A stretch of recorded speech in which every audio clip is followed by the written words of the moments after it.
Această proprietate este foarte versatilă. Pe strada Vasile Aron în Sibiu te așteaptă o casă tip duplex, complet renovată și pregătită să devină ce ai tu nevoie. Casa este amplasată pe un teren de 296 de metri pătrați și este structurată astfel: demisol, parter, etaj și pod.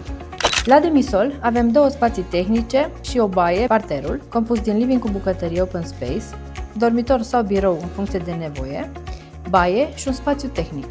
Iar la etaj avem două dormitoare și ceva ce sigur n-ai mai văzut până acum, o baie, un dressing, dormitorul matrimonial și un pod la care ai acces din ambele dormitoare. Această proprietate este foarte versatilă.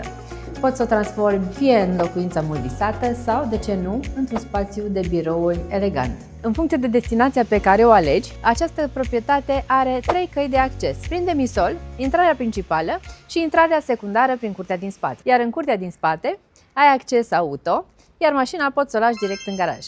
Dacă vrei mai multe detalii sau vrei să stabilim o vizionare, contactează-mă!